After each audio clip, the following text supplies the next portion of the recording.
¿Cuál es la gran disyuntiva de la justicia dominicana? La justicia condena a los pobres sin la menor evidencia de consecuencia.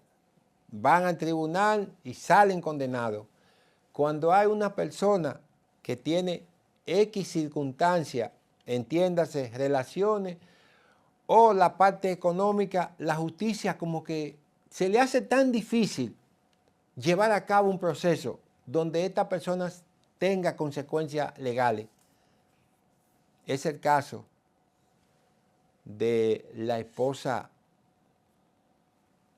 de César el abusador, que estaba acusada y de buenas a primeras la magistrada ordena su libertad pura y simplemente. Incluso no vimos nada de lo que tiene que ver con la acusación del Ministerio Público. No sabemos en qué punto estuvo, en qué punto no estuvo. Pero esta conclusión, esta reflexión nos trae a llevar un poco más allá este acontecer. Y es probable que el pueblo dominicano esté observando esta dinámica. Por ejemplo, Odebrecht. Comenzaron con 17 personas, al final quedaron 2 que fueron liberados. Los Tucanos, nadie cogió dinero, nadie fue condenado.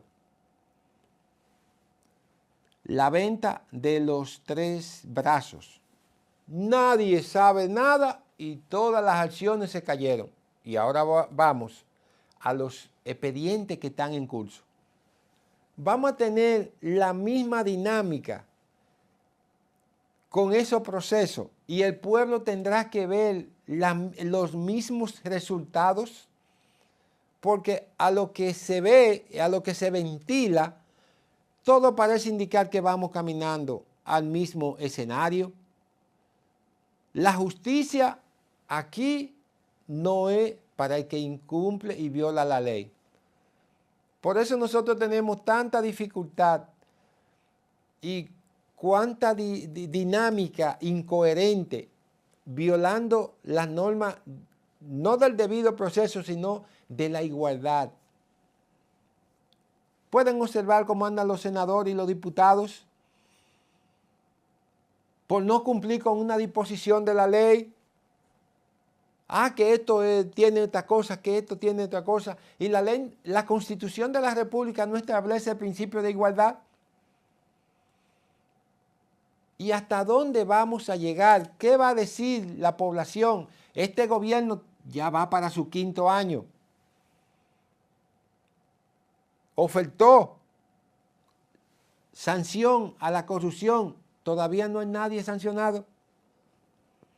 Pasan los próximos 3 años y vamos a seguir en el escenario. Ahorita los expedientes entran a una fase procesal de cumplimiento de fecha y empiezan los expedientes a perder la probabilidad penal y hay que extinguir la acción penal. Ya están liberados. ¿Hasta dónde vamos a llegar esperando justicia?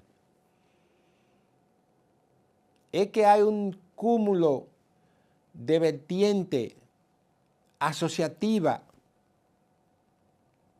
que establezca un entorpecimiento obligado o como sea de lugar para que no se cumpla con una sanción ejemplar en este país.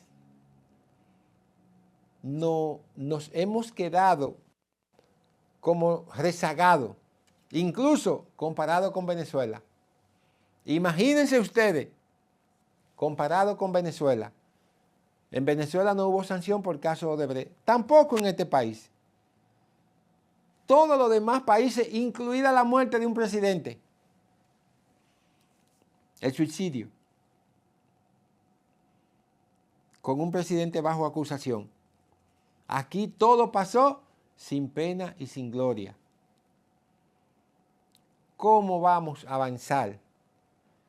Porque el primer o uno de los primeros fundamentos de que una sociedad avance es que tenga consecuencias en las cosas que hace. en los actos que hacen las personas. Aquí no hay consecuencias para nada. Tenemos un país que uno no sabe cuándo las vías son de doble vía o de una vía, porque ya los motoristas no respetan nada. Tú lo tienes de frente, tú lo tienes de lado, tú lo tienes como quieras. Es decir, en todos los escenarios tenemos una panorámica de dificultad en la convivencia y la ley se vuelve muda. ¿Hasta dónde vamos a llegar? ¿Hasta dónde este gobierno va a ser cómplice de lo que otros hicieron?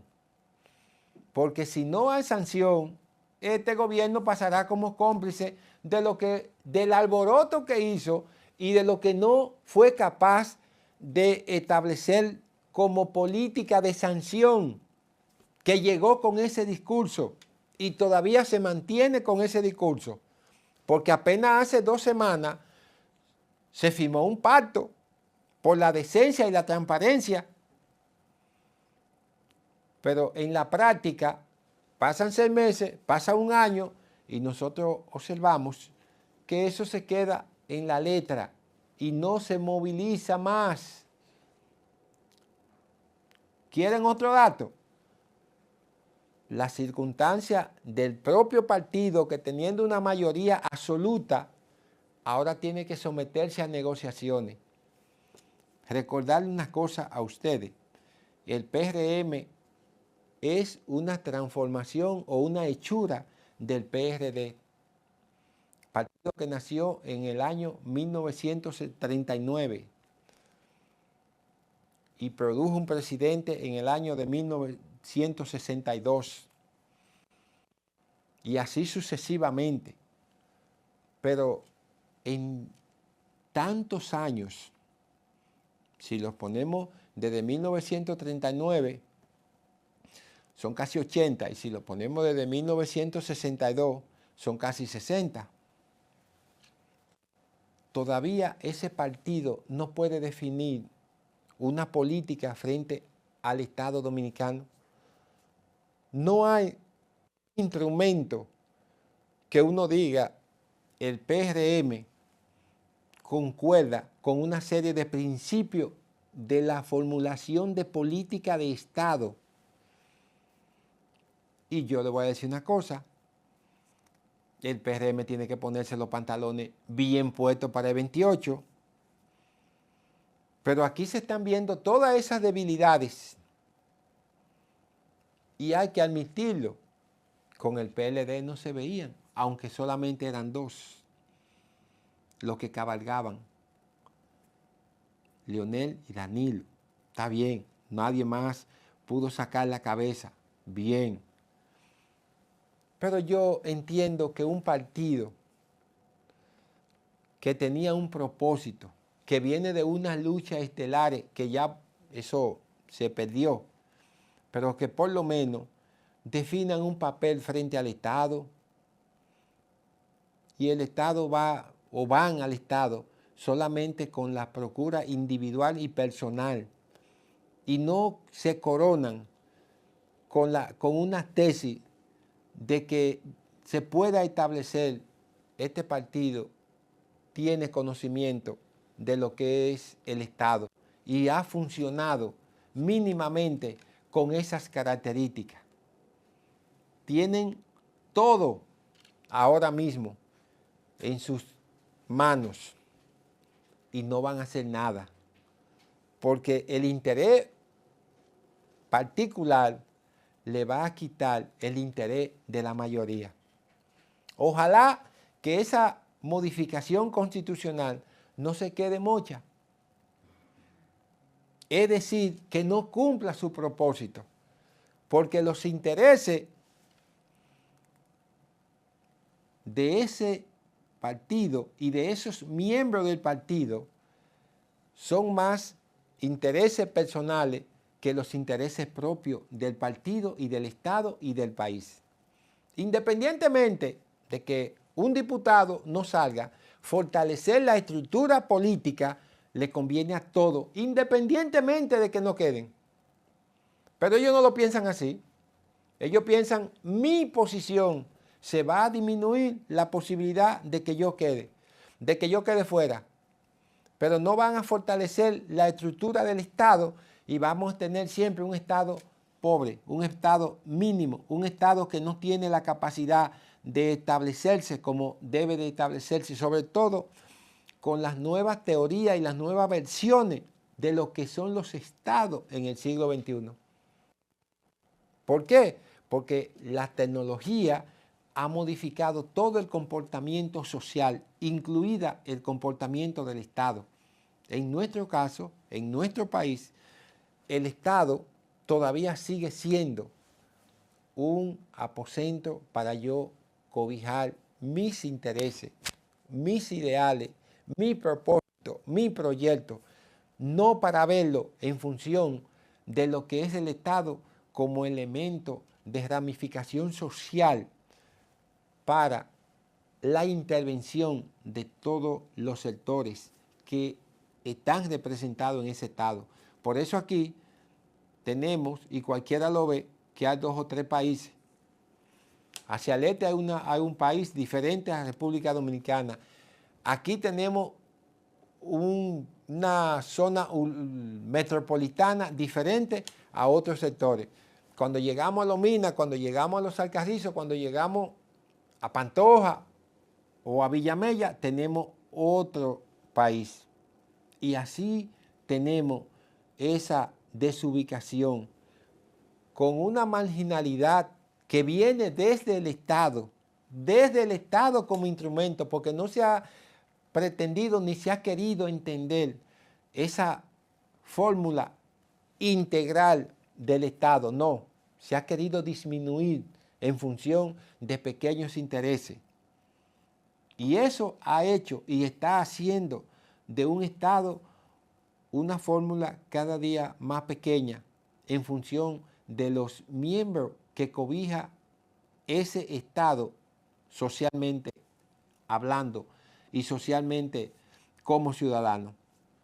Pero esperamos que la oposición le ayude, porque parece ser que el PRM piensa más, o el PRD piensa más en la oposición porque tiene que hablar más, pero hacen poco cuando llegan y uno lo encuentra y uno no sabe en qué punto y hacia dónde van dirigiendo esas políticas y esos puntos de Estado, no situaciones sociales, no, las cuestiones de Estado que parece ser que no están bien claras en el PRM. Señores, Paradigma Legal llega aquí a su parte final. Como siempre, suscríbase, eso es importante para tratar temas como los que llevamos a cabo aquí, con impacto nacional, y que en nuestro canal de YouTube, así como las redes sociales, usted pueda ser parte de esos temas. Déjenos su comentario para enriquecer los próximos contenidos que vamos a seguir subiendo. Recordarle que esto es Paradigma Legal.